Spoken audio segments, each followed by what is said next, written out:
HOA tried turning my private ramp into a profit machine. They didn't expect what happened next. I never thought I'd watch an entire floating restaurant choke to a stop on my lake. But that's exactly what happened the night I dropped my ramp gate. One moment they were cashing in on my shoreline. Next thing, engines stalled, customers panicked, and the sheriff's lights cut across the water. If you've ever wondered what happens when an HOA pushes the wrong rancher, stick around. This one unravels fast. If you stand for land, dignity, and justice like I do, hit subscribe. There's more truth coming, and I'd be glad to have you here for the next fight. I never thought I'd start a fight with half the county by tapping one button on my phone. But there I was, standing on my deck, overlooking Ransom Lake, watching the hydraulic steel gate drop across my family's boat ramp with a clean, final slam.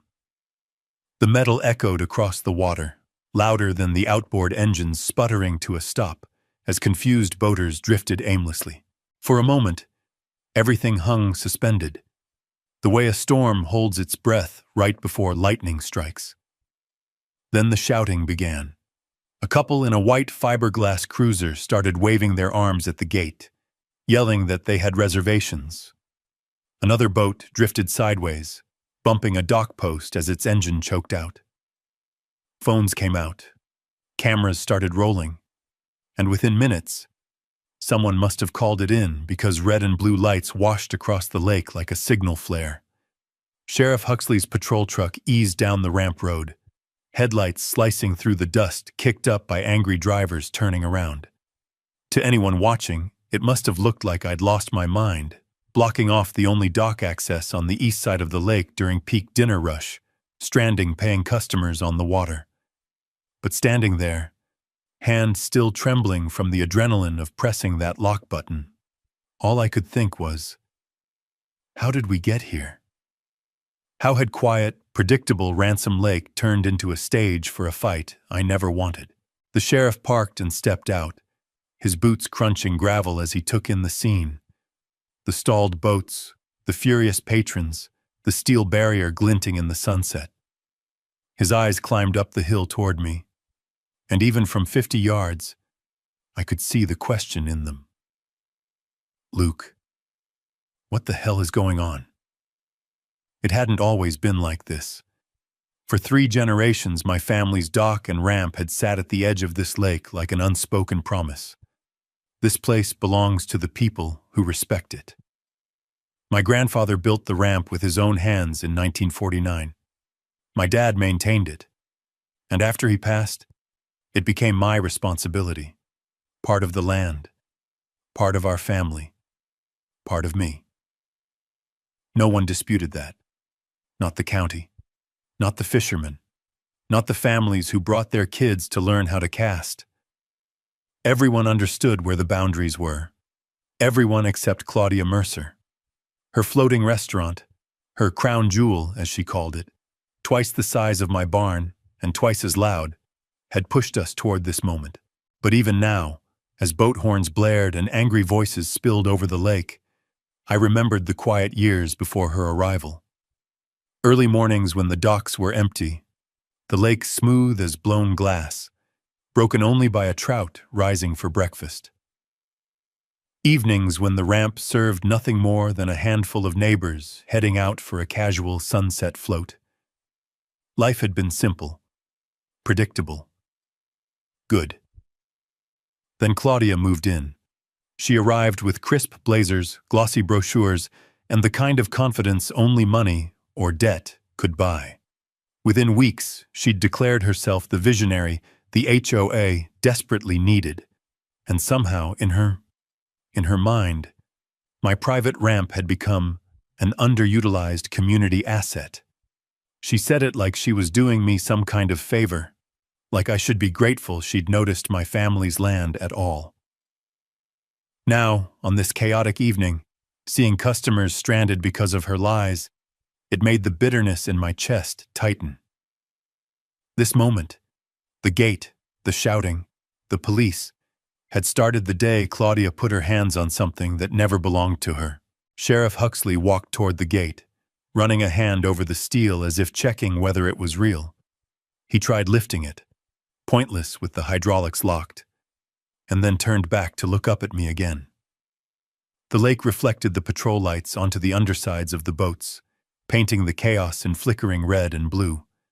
Somewhere behind me, a pickup door slammed and tires spun, someone leaving in frustration. I took a breath and headed down the hill. If the sheriff wanted answers, he'd get them. But not tonight. Not before I explained how one woman managed to drag an entire lake into a battle over ambition, entitlement, and property lines she never bothered to understand. When I reached the dock, Sheriff Huxley stepped aside and lowered his voice, trying to keep things from boiling over. "Luke," he said quietly, "you mind telling me why you locked down the only public access during dinner rush? Claudia's already blowing up my phone." "Because it's not public access," I said evenly, "and you know that." His jaw tightened, not in disagreement, but in recognition. We both knew this wasn't a simple neighborly dispute anymore. Behind us, an angry diner shouted, "Who even owns this ramp? The HOA? The town?" I turned toward him, the lake breeze cutting across my face. "I do," I said, "and it's about time everyone remembered that." The murmurs spread. People looked between me, the sheriff, and the immovable steel gate, and in the spreading confusion, one question hung over all of it. The same question that had kept me awake at night. Why did Claudia Mercer think she could seize a private ramp? The answer would take all 10 chapters to explain. And tonight was just the beginning. Claudia Mercer didn't strike like a storm. Storms are honest. They give you clouds, wind, a warning. Claudia came quiet, polished, smiling, treating every neighbor like a client she had already closed. Her first real move landed 2 weeks before the gate incident, on a morning so normal I almost overlooked it. I had walked down to the ramp to clear some driftwood after a windstorm, when I saw 3 strangers standing at the edge of my property. Clipboards, measuring tape, fluorescent vests with HOA improvements, committee stamped across the back. They didn't look like volunteers. I'd worked with enough contractors in my engineering career to recognize professionals. They were cataloging tree positions, pacing distances, photographing the shoreline with a wide-angle lens. I stepped closer. "Can I help you?" A woman with a tablet answered without looking up. "Just confirming measurements for the amenity upgrade, sir." "What amenity upgrade?" She pointed toward my ramp, built by my grandfather, maintained by my family for 74 years. "That one." Before I could demand an explanation, I heard the sound of heels on gravel. Claudia. Her blazer probably cost more than my outboard motor, and her smile was the exact shape of someone who had already decided what was hers. She swept her hand across the shoreline like she was unveiling a sculpture. "Luke," she said, "good timing. We're doing preliminary assessments. The HOA board voted to modernize our lake access points." "Access points?" I asked. "There's only one on this side of the lake." "Exactly," she said, as if confirming a bright idea. "And it's underutilized. The association believes it falls under community amenities." I didn't raise my voice. I didn't need to. "It's not a community amenity. It's private property." Her eyes flicked to the survey stakes as though the land itself were up for negotiation. "The history is ambiguous. We've had years of informal use. That can translate into community rights." There it was. The opening shot. Not shouted, not argued. Delivered with a pleasant tone and a weaponized misunderstanding of the law. "Informal use doesn't override deeded ownership," I said. But she'd already turned away, issuing instructions to the survey crew like I was noise in the background. Later that afternoon, after the crew left, I walked the northern boundary line to clear my head. Benji had taught me years ago how to follow old survey lines. Find the marker, find the next one. And if you can't, the land will tell you if you listen. I reached the pine stand where the 1949 marker should sit. And it was there. But the earth around it was freshly disturbed. Soil turned over by a shovel. Pine needles brushed aside. Someone had dug, looked, measured, then half-covered the evidence. Not contractors. Contractors don't hide their work. I crouched and brushed my hand over the loose dirt. The soil was still damp underneath. Recent. Someone had been evaluating whether that original boundary stake could be challenged. My jaw tightened as I replayed Claudia's smile from earlier, the kind of smile you give when you've already written the ending in your head. The next day, 2 more HOA volunteers camped near the ramp collecting usage data. Families pulling up in trucks were told HOA rules required a $25 temporary maintenance fee to launch boats. I watched from the fence line as a fisherman I'd known for years pulled out his wallet, hesitated, then turned his truck around when he heard the price. The HOA didn't own a single inch of this shoreline, yet Claudia acted like she was doing the community a favor by charging rent. I confronted her at the ramp on the 3rd morning. "You can't collect money here," I said. "This land is not part of your jurisdiction." Her arms folded. "Luke, the board voted. You should attend meetings if you want input. You can't vote yourself into owning land." Her smile tightened, still polite, still practiced, but showing a hint of strain. "This community needs leadership, modernization, consistency. Your personal boundaries are confusing everyone. And frankly, they've been neglected for years." Neglected. My father had kept this ramp functional until he couldn't walk anymore. Maria and I had sanded its dockboards each spring. I had rebuilt the lower section after the 2011 flood. Neglected? Not once in 74 years. But arguing with Claudia was like arguing with a brochure. She heard only the version of the lake she wanted to sell. 2 days later, Sheriff Huxley pulled into my driveway. He stepped out slowly, hat in hand. That alone told me this wasn't a social visit. "Luke," he said, "I've got a harassment complaint filed against you by the HOA president." I stared at him. "For what?" "Intimidation of volunteer staff, interference with community improvements, creating a hostile environment." "By standing on my land?" I asked. He gave a sigh from deep in his chest. "Look, you and I both know this is a mess, but once a complaint's filed, I have to document it." I watched him jot down notes, his face apologetic but professional. It wasn't his fault. Claudia was playing a deeper, more coordinated game, one that wouldn't stop at measuring tape and polite smiles. After he left, I walked the perimeter again. Same markers, same lines. Same stake by the pine stand, still slightly exposed. And suddenly I felt the shift. The moment you realize someone isn't merely testing boundaries, they're preparing to move them. That night, as the lake fell quiet, I sat on the porch with the old deed in my hands, a crisp paperweight of generational proof, my father's handwriting on the back of the folder, the ransom property line drawn with pencil and ink, unchanged since the town was a cluster of cabins and logging trails. The HOA could measure all they wanted. They could file complaints. They could charge fake fees.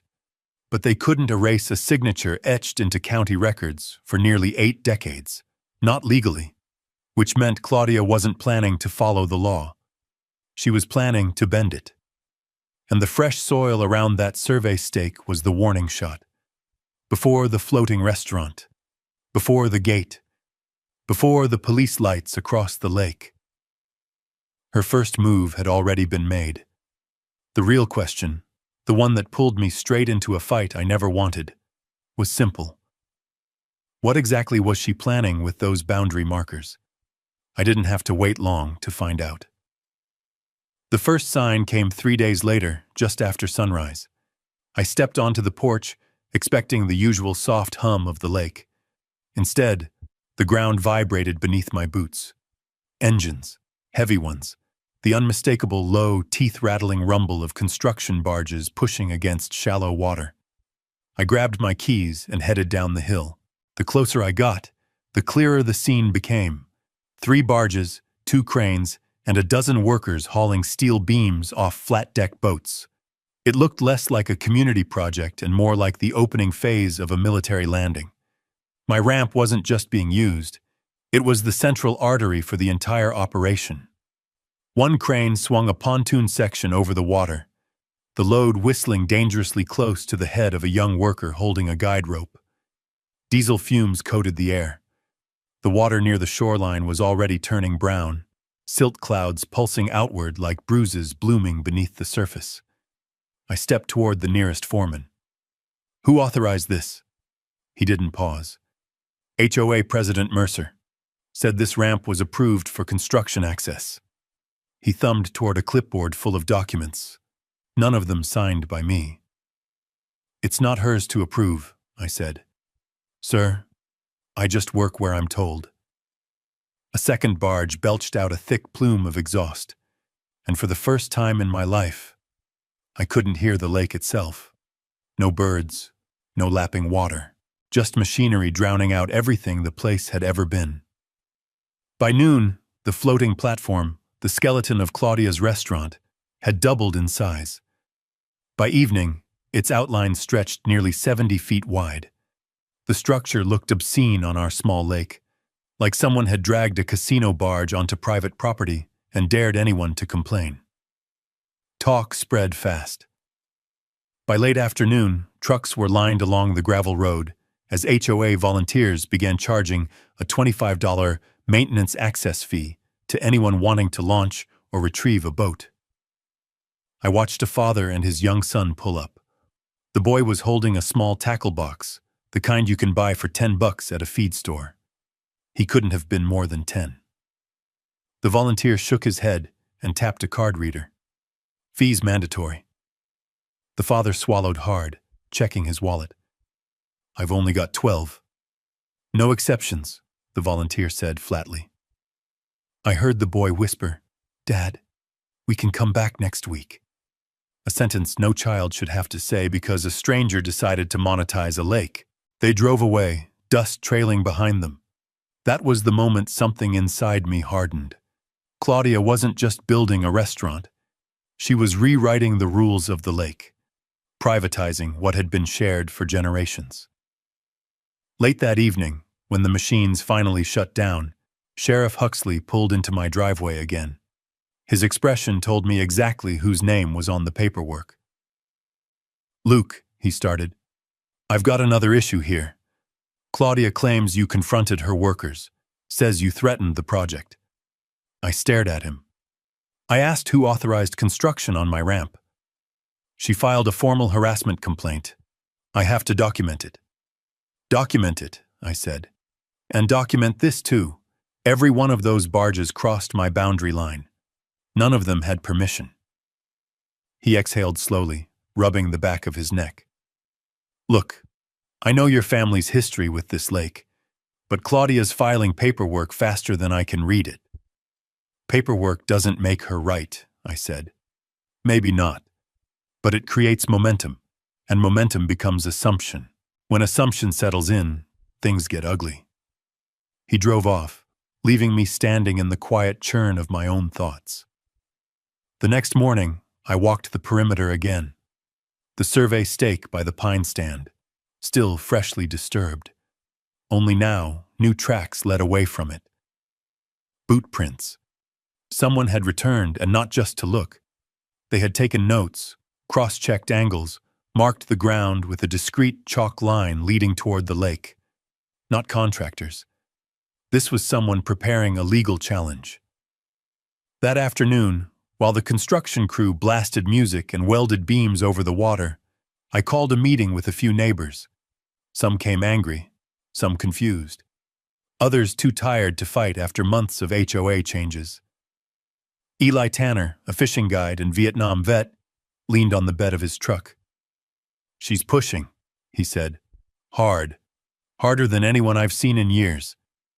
"She's doing more than pushing," I said. "She's restructuring the lake, and she's starting with my ramp." Another neighbor, Marcy Withers, clenched her jaw. She told us at the board meeting that your land boundaries were under review. Under review by who? I asked. Marcy hesitated. She said county officials. That was a lie. I knew every official who worked in land management within 50 miles. Not one had stepped foot near my property in the last month. That night, long after the crews left, I walked down to the ramp alone. The water didn't sound the same anymore. It slapped angrily at the newly installed platform, echoing off steel supports that hadn't existed the week before. As I stood there, a light bobbed across the lake. Another construction boat pulling in for a late delivery. Unauthorized. Uninvited. I watched the hull cut across the water and realized the truth. Claudia wasn't testing boundaries anymore. She had crossed them. And the worst part? She hadn't even tried to hide it. The construction permits didn't make sense. The boundary measurements didn't line up with any map on record. And the speed of it all, her confidence, her boldness, it hinted at something larger than an HOA project, something she didn't want anyone to see. For the first time since this began, I felt a chill. Not from the night air, but from the possibility that I was already several steps behind in a game she'd been planning long before I noticed the disturbed soil. As I stared out at the muddy water, one thought settled like a stone. If Claudia was willing to show this aggressively, what had she hidden in the permits? The stakes had shifted. The lake wasn't just muddy, so was the truth. And I intended to dredge both. The next morning, I drove straight to the county courthouse. No calls, no warnings. If Claudia was hiding something inside those permits, the answers wouldn't be on the lake. They'd be buried in filing cabinets and digital archives where most people never bother to look. I'd spent 4 decades as an engineer. Digging through technical paperwork was second nature. Bureaucracy doesn't intimidate you when you know how to read between the lines. I logged onto a public terminal in the records room and typed Mercer, Claudia.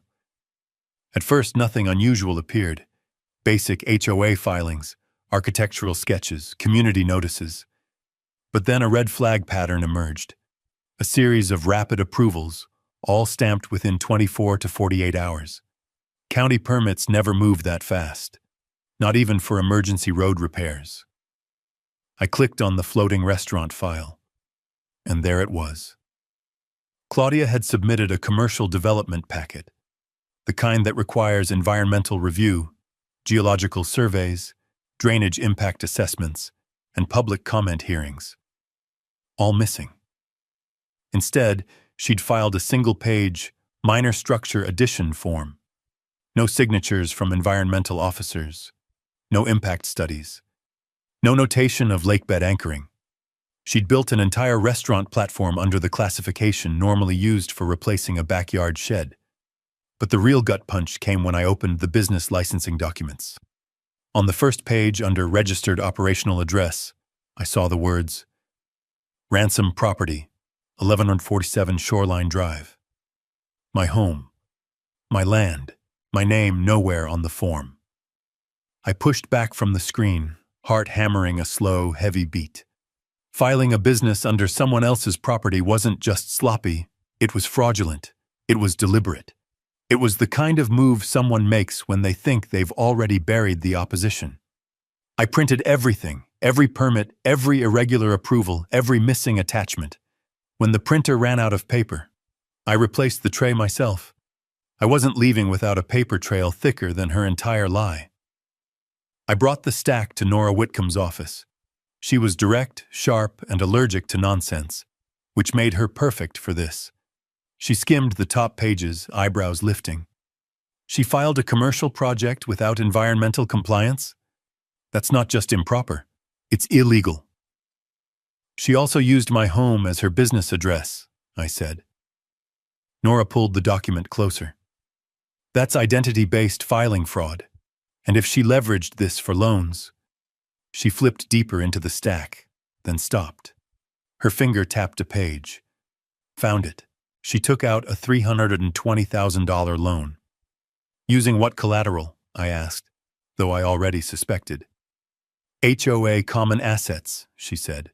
Pool, clubhouse, tennis courts. Her tone sharpened. No HOA board can offer those as collateral without a 2/3 membership vote. And that never happened, I said. No, which means she committed embezzlement the moment she signed this. Nora leaned back. Luke, this isn't a zoning dispute. This is a structural fraud scheme. She's using the HOA as a shield while shifting liability onto community members. And now she's planting her enterprise on your submerged land.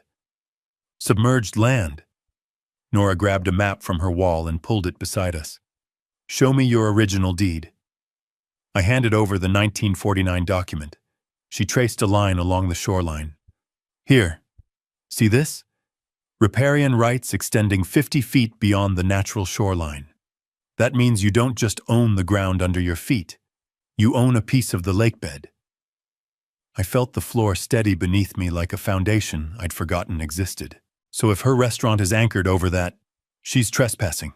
Commercial trespass at that, which carries fines, daily ones. The stakes had just shifted again, but this time in my direction. I thanked her, packed the documents, and drove home with a new, razor-focused sense of purpose. Claudia wasn't just bending rules. She was dismantling legal lines and stitching them back together in ways she assumed no one would bother to check. Back at the lake, construction had accelerated. Welders sparked across the platform's beams, and workers hauled equipment with the urgency of people who had been promised bonuses. Claudia stood on the shoreline in a cream-colored coat, directing the scene like a film director on opening day. I approached her with the folder under my arm. Claudia, I said, we need to talk. She didn't turn immediately, only shifted her posture, annoyed that someone had interrupted the unfolding empire behind her. Yes? You filed your restaurant license using my address. She blinked once. Administrative oversight. You filed construction permits without environmental clearance. Expedited review, she corrected. You used HOA property as loan collateral. At that, her expression flickered. Just a fraction, but enough for me to see the stress fracture behind her polished confidence. That's a private matter, she snapped. It's a criminal matter, I replied. Her chin lifted. Luke, you're angry because you've failed to adapt. The lake is changing. The community is changing. You can't hold on to the past forever. The past isn't the issue, I said. The law is. She stepped closer, eyes narrowing. You're overreacting. One man cannot stop a development this substantial. You built it on my land. No, she said, voice tightening. I built it for this community. And you're standing in the way. That was the moment I understood something fundamental. Claudia wasn't confused about the legal boundaries. She was counting on intimidation and momentum to bulldoze over them and over me. She believed that by the time I caught up, the project would be too big to stop. But she didn't know what I'd found at the courthouse. And she didn't know who I planned to bring next into this fight. I left her staring after me as I returned to my truck, her glare burning between my shoulder blades. That evening, as the construction lights flickered across the water, I spread the documents across my kitchen table. Permit violations, ownership maps, loan disclosures, her fraudulent business address, her missing environmental reviews. It wasn't just a stack of paper. It was a weapon. But I needed one more tool, something physical to stop the bleeding while the legal process unfolded. A barrier. Something she couldn't ignore. Something the law would support. Something that would turn her own overreach into a trap. And as I stared at the map of my property, one idea rose to the surface. Solid, simple, and unbreakable. A steel gate. A line she could not cross. Not legally, not physically. And once it dropped, everyone would know where the real boundaries were. Forever. The only question left was what, exactly, would come first. Her collapse, Or her retaliation? Either way, the next move was mine. I spent the next 48 hours in motion. No second guessing. No hesitation. If Claudia wanted to weaponize bureaucracy, then I'd counter with something she couldn't override with a signature, a physical barrier backed by the full weight of my deed. My first stop was Carson Security Fabrication, a shop that specialized in industrial gates for ranches and utility sites. They owed me a favor from years back when I designed a water flow model they used for a reservoir contract. When I laid out what I needed, a reinforced hydraulic drop gate engineered to survive impact and tamper attempts, the owner only asked one question. Legal? Very, I said, sliding the deed across the table. He nodded. Give me a day. A day was all I needed. By morning, a flatbed truck rolled down my ramp road carrying enough steel to anchor a small bridge. Bolts thudded into the dirt. Workers unloaded hydraulic pumps, rebar cages, concrete cylinders, and a 900-pound pressure beam. None of them asked questions. That's one thing I've always appreciated about people who work with metal. They don't care about politics. They care about precision. The installation team carved trenches beside the ramp for the hydraulic posts. Sparks flew as welders joined steel to steel. Concrete trucks churned up the road, pouring foundations so thick they could outlive a wildfire. I supervised every step, checking torque values, hydraulic line placement, emergency release valves. It was the closest thing to engineering work I'd done since retirement, and it reminded me how good it felt to build something that didn't lie. By late afternoon, the system was nearly complete, just missing the gate panel itself. I heard gravel crunch behind me. Claudia's SUV rolled up, polished to a shine despite the dust. She stepped out wearing a blazer that didn't belong anywhere near construction sites. What do you think you're doing? She demanded. Installing a security gate, I said, without looking away from the workers. On my property. You're obstructing community access. There is no community access here, I said. And you know it. She stalked closer. Luke, you're escalating unnecessarily. You're going to force the board's hand. The board doesn't have a hand in this. Not on private land. Not on deeded riparian rights. Her eyes sharpened. She'd underestimated how much I knew. You're making a mistake, she said quietly. One you can't walk back. I'm not the one trespassing. For a moment, she held my gaze. Then the mask slipped, a crack of frustration mixed with fear. She turned sharply and walked back to her SUV. Tires spun, dust rose, and something in her haste told me she wasn't done. When the gate panel arrived, a solid slab of reinforced steel with a center-mounted hydraulic piston, the crew needed an hour to secure it and sync the controls. When they finally attached the remote opener to my keyring, the foreman slapped the frame. No one's getting through this unless you let them, he said. Good, I replied. When they drove off, silence settled over the ramp. The kind of silence you feel before a verdict. The lake stretched out calm, despite the massive restaurant frame glowing across the water under construction lights. Welders still sparked along its beams. Engines hummed. A floating palace rising on a stolen foundation. The HOA volunteers had set up a new kiosk at the ramp while we worked. A bright blue sign read, Lake Access Fees, enforced by HOA Regulation Board. The irony hit harder than any weld spark. I walked up to the kiosk, removed the laminated sign, folded it twice and dropped it into the trash. Not an argument, not a shout, just a non-negotiable correction. An hour later, as dusk settled, Eli Tanner drove down in his old Ford. He stepped out and whistled low at the steel gate. Looks like you're preparing for war, he said. Preparing for boundaries, I corrected. Big difference. He nodded at the construction lights across the lake. She's throwing money at that thing like there's no bottom. There is, I said. She just hasn't hit it yet. Eli leaned against the bed of his truck. Word is she's planning some big investor preview this weekend. Fancy dinner, wine tasting, the whole deal. She wants to show off that floating monstrosity before anyone can question it. Then I'm running out of time, I said. We stood in silence for a moment, watching how the restaurant lights shimmered across the water like a warning beacon. Then Eli asked, "You got what you need to fight this?" I held up the thick folder of permits and filings.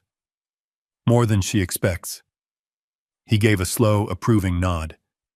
Then drop the hammer when you're ready.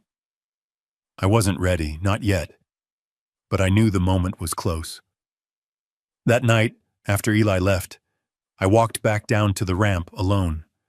The gate stood tall at the top of the slope, black, heavy, immovable. Under the construction floodlights, its metal edge glowed faintly like a blade waiting for a signal. This gate wasn't revenge. It wasn't spite.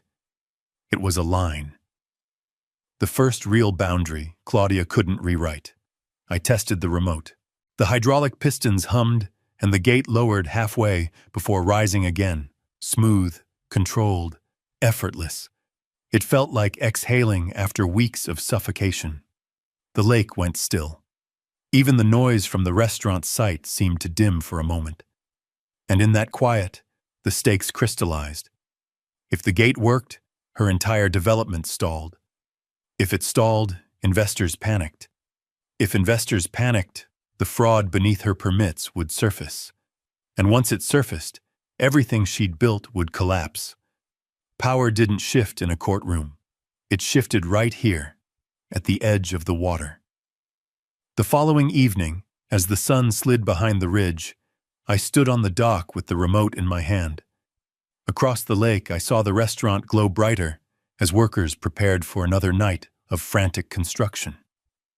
Voices echoed from the deck. Laughter. Confidence. Money flowing freely. They didn't know what was coming. I lowered my thumb toward the button and paused. Once I committed, there was no turning back. This wasn't just a gate. It was a message. And when I finally pressed the button, that message would echo across the lake louder than any motor or barge. Should I push it?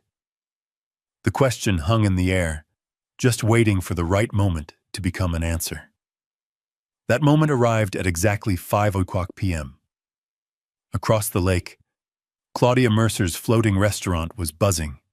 Servers in black aprons rushing between tables, boat valets guiding luxury runabouts toward my ramp, investors lifting champagne flutes like they'd already won. Their confidence rolled across the water like heat off a grill. I pressed the button. The hydraulic system hissed, the steel gate dropped, and the entire lake exhaled, because nothing moves boats like a sudden, immovable barrier across the only ramp for 8 miles. The first engine stalled with a sputter. Another boat drifted sideways and tapped the gate with a hollow metallic thud. A man in a blazer yelled, "Is this some kind of joke?" A woman pointed at the keypad, jabbing her finger at the red, "Access denied" lights blinking back at her. Then came the shouting. "Hey, we have reservations. We paid good money to be here. What idiot closed the ramp?" And finally, "Where's the HOA? Somebody call the HOA." I stayed at the top of the ramp, leaning on my pickup. Let the scene play itself out. Let the truth reveal itself through inconvenience. 10 minutes later, Claudia arrived. Her SUV skidded to a stop, dust swirling as she slammed the door and stormed down the hill in heels too sharp for gravel. Her expression was the same one she'd worn at the last HOA meeting. Manufactured outrage layered over panic. "What have you done?" she shouted up at me. I held up the remote. "Property control. Perfectly legal." "You can't obstruct commerce," she snapped. "People have paid for access. They're waiting." "They paid you," I corrected.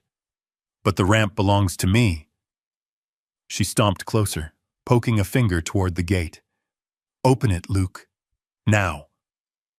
Behind her, a dozen frustrated customers began recording on their phones. Cameras always make a lie harder to maintain. I didn't move. Claudia, you've been warned multiple times. This ramp is private.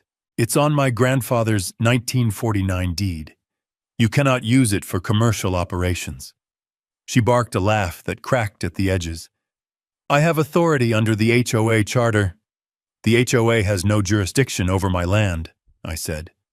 Period. She turned toward the crowd, raising her voice theatrically. This man is illegally restricting public access. Gasps, murmurs, fingers pointing. Wrong move. Blue lights crested the ridge just then. Sheriff Dale Huxley drove in slow and steady, like a man who had already received several calls about ramp obstruction and was not thrilled to be here. Claudia ran to him before he'd even opened his door. Arrest him! He's interfering with a licensed business. Licensed, I repeated under my breath with a dark smile. Sheriff Dale motioned her aside, then walked toward me. He didn't ask questions first. He simply held out his hand. The deed, he said. I reached into my truck, pulled out the protective sleeve, and handed it to him. He examined the survey lines, the water rights stamp, the handwritten note from the original assessor, confirming private ownership down to the submerged boundary. He closed the folder and looked at Claudia. Ma'am, he said, this ramp isn't yours. She blinked. Sheriff, you don't understand. No, he said evenly. I understand perfectly. Claudia went pale. Behind her, boat owners were drifting aimlessly, shouting for direction. The floating restaurant staff stood frozen at the edge of their deck. A few cameras zoomed in on Claudia, waiting for her next line. She pointed at the sheriff as if she could bend him to her will. You need to force him to open the gate. My guests can't access the lake. Ma'am, Sheriff Dale repeated slowly, this is private land. You have no authority here. And if you continue directing boats toward a ramp you don't own, we'll have a different conversation. Her jaw fell open. For the first time since she'd launched her empire of glossy brochures and stolen shoreline, Claudia had no audience willing to applaud her. Then came the moment that sealed the scene. One of the investors stepped off his drifting boat, furious. You told us this access was guaranteed. You said you had exclusive control of the ramp. Behind him, another boat owner called out, Did she lie about permits too? The cracks were beginning to show. Claudia spun toward them, but the words died in her throat. She didn't have a script for this. She didn't have a version where the sheriff backed me instead of her. She stormed back toward her SUV, shouting into her phone, We're not done! We're not done!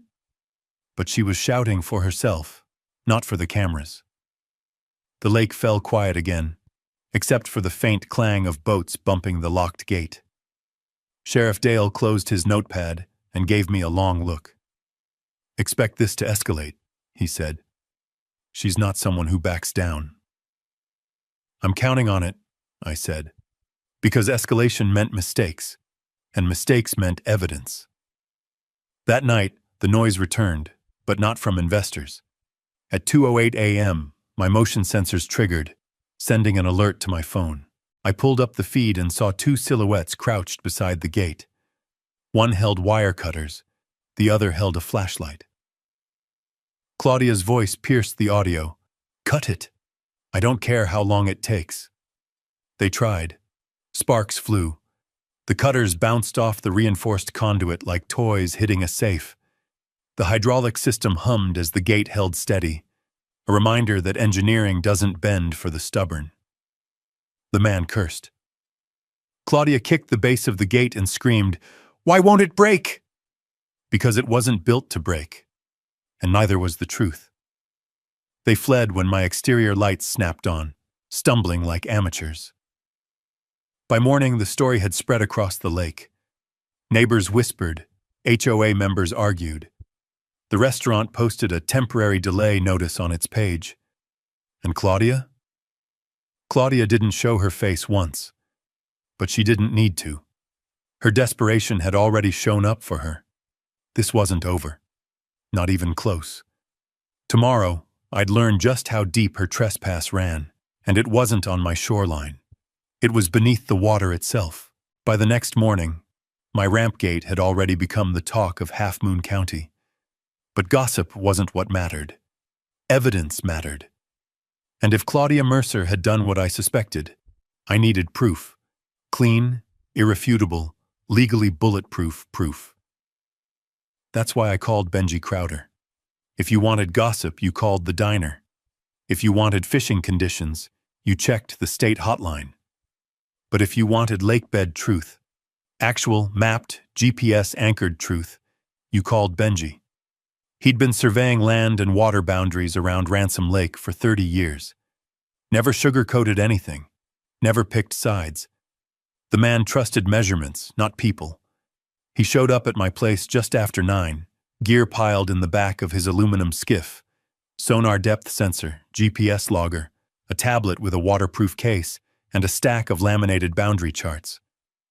"You weren't kidding," he said as he eyed the floating restaurant from the dock. "She built that thing without asking you?" "No permits, no easement, no permission," I said. "And I'm starting to think she built it somewhere worse than my shoreline." Benji spat into the water. "Let's find out." We pushed off. The skiff cut a small wake, nothing like the flashy boats Claudia's crowd preferred. But what we lacked in style, we made up for in authority. "Show me the 1949 survey," he said. I handed him the folder. He skimmed it fast. He'd seen hundreds like it. Then he stopped, tapped the page, and whistled softly. "Well, Luke, this here says you've got riparian rights extending 50 feet past the shoreline." "I've always known that." "Sure. But you ever check how far out that restaurant sits?" I hadn't. I didn't need to until now. We slowed as we approached the restaurant's shadow. The pontoons thumped rhythmically against the water. Somewhere above us, kitchen equipment hummed. Investors chatted on the top deck, oblivious to the fact that 2 men in a small skiff were about to rewrite Claudia's future. Benji dropped the sonar. The screen lit up. He nodded. "Let's see where your lakebed ends." We drifted. The reading stabilized. Then he froze. "Oh, hell," he said. "What?" He turned the tablet toward me. A yellow line marked the official underwater boundary from the 1949 deed. A red dot marked the sensor reading beneath us. We weren't near the line. We were inside it. Deep inside it. "Luke," Benji said, "she built her restaurant 12 feet onto your lakebed." My throat tightened. "You're sure?"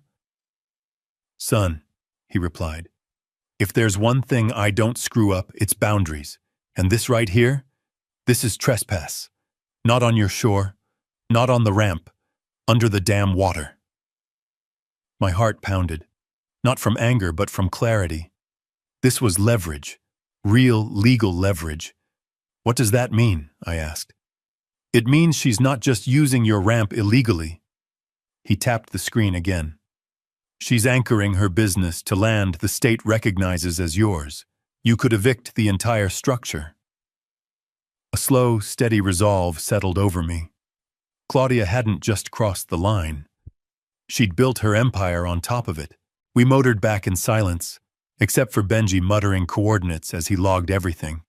Latitudes, depths, anchor placements, chain angles, evidence piece by piece. When we reached my dock, Nora Whitcomb's car was already waiting. Nora didn't waste time on greetings. "You said you had something urgent." I handed her the tablet. She studied the map. Her eyebrows shot upward. "Is this accurate?" "Benji ran the sonar," I said. "He doesn't make mistakes." Nora exhaled slowly, then smiled, a quiet, dangerous smile. "Luke, this is bigger than a ramp dispute. If this data holds, Claudia isn't just violating property rights. She's operating a commercial structure on privately owned submerged land without a lease. That's trespass, unlawful anchoring, unlawful commercial use, and a violation of state environmental law." That enough to shut her down? Temporarily? Nora asked. Absolutely. Permanently? With the right filing? Yes. Benji chimed in. And I'll testify. In court, in a hearing, on the nightly news, whatever you need. We returned to my porch, spreading documents across the table. Nora flipped through my deed, Benji's scans, and my photos of the recent boundary tampering. This wasn't an accident, Nora said. She tried to move your property markers for a reason. Because she knew she couldn't claim the ramp, like I said. But if she slid the boundary stakes a few feet, she'd stretch her jurisdiction, Nora finished. Classic overreach. We built the case until noon. Nora drafted injunction templates. Benji signed affidavits. Every new detail pulled the knot tighter around Claudia's throat. But then came the turning point. My phone buzzed. A message from Eli Tanner, longtime resident, quiet man, rarely involved in HOA drama. Emergency meeting tonight. Claudia's forcing a vote to claim your ramp as community property. Says you're endangering the lake economy. People are scared. You need to be there. I stared at the screen. Nora nodded slowly. She's cornered. She's going to fight back hard. Let her, I said. I've got something she doesn't. Proof? She asked. No, I replied. Truth. As the sun dropped behind the ridge, the lake darkened, not with calm but with anticipation. Word was spreading. Neighbors whispered on porches. Cars rolled steadily toward the community hall. Tonight wouldn't be quiet. Tonight wouldn't be simple. Tonight was where the HOA cracked open. Because Claudia Mercer wasn't planning to retreat. She was planning to reclaim control. And I was planning to take it from her. The community hall was already packed when I arrived. Trucks, Subarus, fishing boats still hitched. Because when a small Montana lake erupts into a legal war, people don't stay home. Conversations died off as I stepped inside. Eyes turned. Some were hopeful. Others were worried. All were tired of Claudia Mercer. She stood at the front of the room like she owned it, wearing a tailored navy suit and that brittle smile she used whenever she needed to pretend nothing was unraveling. Behind her was a large projector screen with glossy slides. She'd come prepared for theater. Let's begin, she said into the mic, her voice syrup smooth. Tonight, we address the crisis caused by Mr. Ransom's obstruction of community access and the economic damage he has inflicted. Chairs creaked. A few people muttered. She clicked the first slide. A photo of my locked steel gate filled the screen, captured from an angle that made it look sinister. This, she continued, is what sabotage looks like. While our restaurant, your restaurant, was set to bring jobs and revenue, Mr. Ransom chose to destroy opportunity. The crowd shifted uncomfortably. Her presentation moved fast. Economic projections, tourism statistics, glossy renderings of a revitalized waterfront. She painted herself as a visionary, me as a relic. Then she delivered her blow. I'm calling for a vote, she declared. Effective immediately, the HOA will assert community rights over the boat ramp and compel access. This is essential for our economic survival. People gasped. It was bold, illegal, and exactly the move of someone drowning. I stepped forward. You're trying to seize private land, I said loudly. Claudia didn't flinch. Someone has to fix the damage you've caused, Luke. This isn't damage, I replied. It's protection. From you. The crowd erupted into whispers. Even some of her supporters looked uneasy. I walked to the front, placed a thick folder on the podium, and spoke into the mic. You want the truth? Let's lay it out. I opened the folder. Exhibit 1. The fraudulent loan. Murmurs rose instantly. I held up a bank document stamped with Claudia's signature. This is a $320,000 loan taken out using HOA community property as collateral. Not one member voted on it. Not one homeowner approved it. Gasps broke across the room. Exhibit 2, Boundary Tampering. I showed photos of disturbed survey stakes, fresh soil, boot prints. She tried to move property markers to fabricate an easement. People shook their heads. A woman in the front row whispered, "Unbelievable." Exhibit 3, Environmental Violations. Nora stepped beside me, holding the missing permit forms. She never filed state environmental impact studies. Not one, Nora said. Any commercial operation on this lake requires them. She built illegally. Claudia stiffened. Her polished calm cracked at the edges. I wasn't done. Exhibit 4, Underwater Trespass. The screen switched to Benji's sonar reading and GPS coordinates. The yellow deed line. The red dot marking the restaurant's position.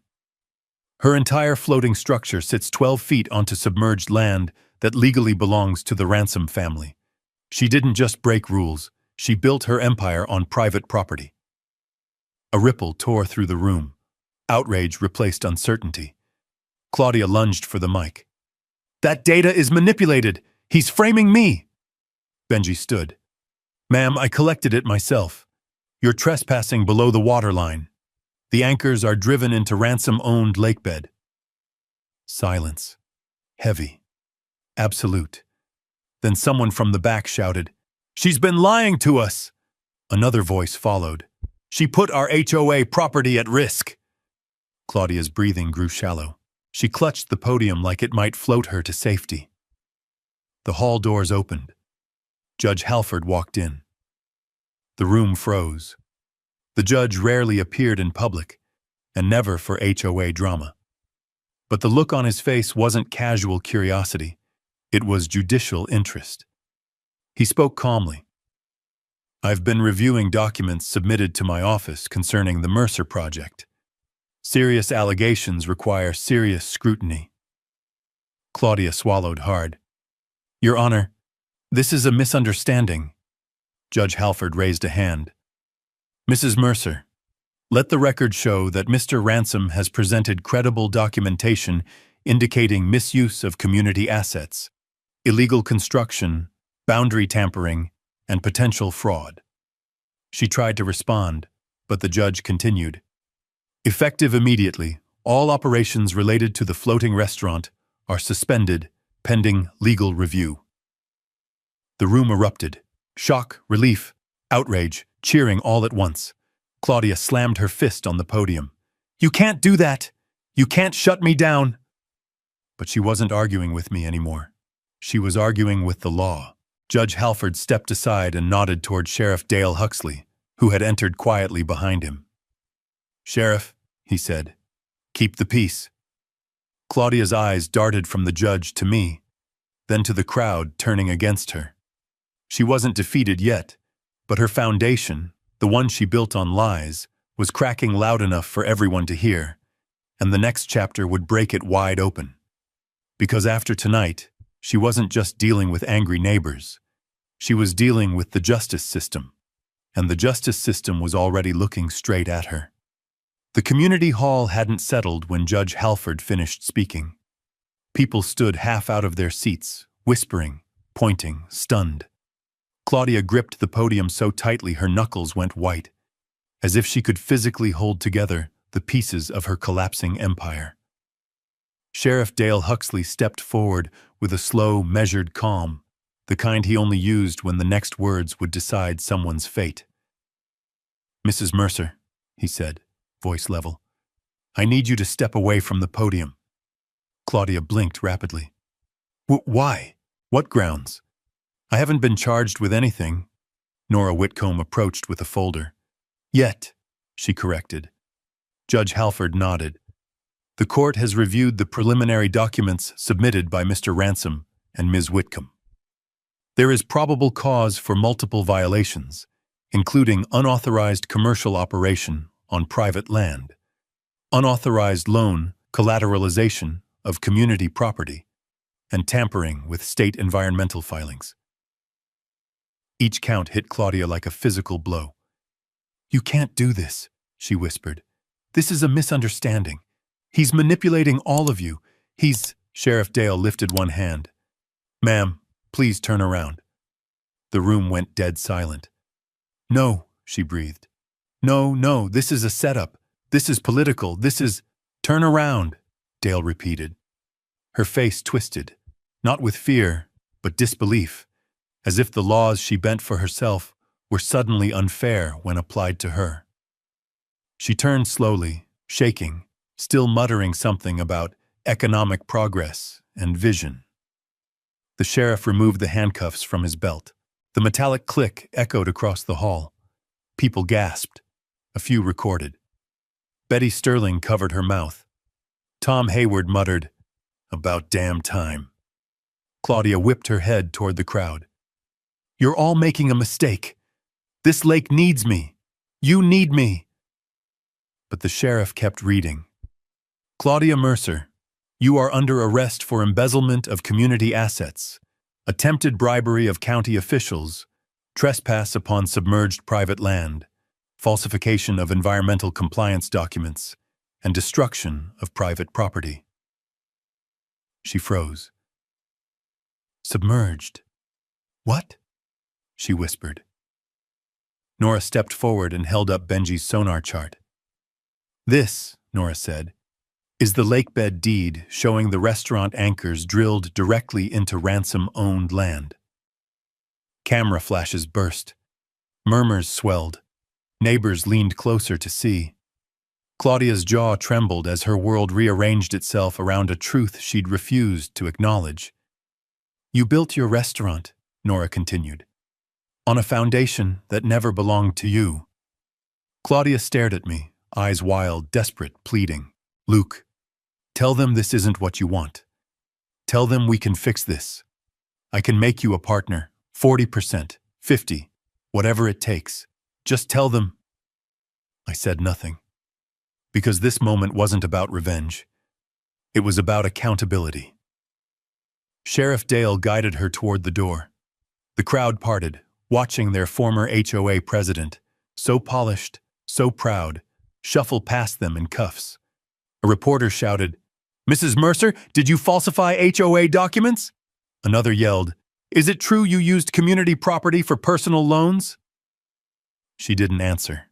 She couldn't. The flash of lights followed her out the door. Then the room released its breath. For a moment, everything was still. Shock, disbelief, relief, all settling over neighbors who had feared pushing back against someone who seemed unstoppable. Judge Halford turned to me. "Mr. Ransom, your filings were thorough. You handled this the way disputes should be handled, with documentation, not confrontation." I nodded. "Just want the lake respected, Your Honor." "And from here forward," he said, "it will be." He dismissed the room and stepped outside with the sheriff. But the fallout was just beginning. As people filtered out of the hall, Eli Tanner approached. "Luke, what happens next? The restaurant? The HOA? Are we done with all this?" "Not yet," I said, "but we're close." Because right now, at the sheriff's office, Claudia Mercer was sitting in a small interrogation room, facing charges that would rip her fabricated authority apart. And the restaurant? It couldn't operate without permits, without access, without staff, without insurance, without legal land rights. But mostly, it couldn't operate without a foundation. And its foundation, literally, was mine. The next morning, the official notice went live. Cease operations order, floating structure, pending removal. By noon, news trucks lined the shore. By evening, the restaurant's lights were off, investors were gone, and its kitchen sat silent. A boat company arrived to inspect the pontoons for detachment. And the HOA? They called an emergency vote. Without Claudia controlling the room, the outcome was swift and unanimous. The HOA was to be dissolved. The members no longer feared the tyrant who once bullied them with fake authority. They knew the truth. They had seen the evidence. And now they were ready to take their community back. Standing on my dock at sunset, watching the restaurant floating helplessly like a disconnected limb, no customers, no staff, no future. I realized something important. Claudia hadn't just lost her battle. She'd revealed what happens when someone builds power on stolen ground. They collapse the moment truth hits them, and truth had just landed like a wrecking ball. But there was still one question left. What would become of the floating monument to her lies? The answer would arrive with chains, cranes, and the sound of metal giving way. And when it did, the lake would finally breathe again. 2 days after Claudia's arrest, a convoy rolled onto Ransom Lake Road. Flatbeds, salvage crews, a bank representative holding a clipboard the size of a courtroom bench. Word spread fast. By the time the first crane arm extended over the water, half the county had gathered along the shoreline. The floating restaurant, silent, stripped, abandoned, looked nothing like the triumphant structure Claudia once paraded around as her legacy. Without lights or music, it was just steel, wood, and arrogance held together by bolts that were never meant to last. A man in a hard hat stepped up to me. "You Luke Ransom?" "Yeah." He checked his paperwork. "Bank's given the order. Due to illegal anchoring and collateral fraud, structures being repossessed and removed. You got any objections before we start?" I shook my head. "No objections. Just don't damage the lake bed. That part's private." He smirked. "Already flagged. Judge was very clear." The crane cables lowered. Workers in harnesses clipped them to the main beams. Chains rattled. Metal groaned. The structure shuddered, listing slightly as if it finally understood gravity applied to it too. A cheer rose from shore. Raw, loud, relieved. Kids held fishing rods like victory flags. Elderly couples clasped hands. Families who'd been priced out by Claudia's fees watched the downfall like a long-awaited sunrise. Nora Whitcomb stood beside me, arms folded, professional as ever. "You handled this clean, Luke," she said quietly. "Not many people stay this composed when an HOA tries to erase their property line." "Just wanted the truth," I said. "And you got it. All of it." The floating restaurant lifted inch by inch, water pouring off its pontoons like the lake itself was trying to wash the last of it away. A salvage boat tugged the loose anchor chains from the depths. Each one pulled free like removing a thorn from the lake's skin. When the structure finally cleared the water, I saw the scars. 4 anchor spikes, each buried deep into soil my family had owned since before the highway existed. Each one proof that Claudia hadn't just crossed a boundary, she'd impaled it. Benji Crowder whistled softly behind us. "She really did drill right into your land. Good thing we caught it before winter currents widened those cuts."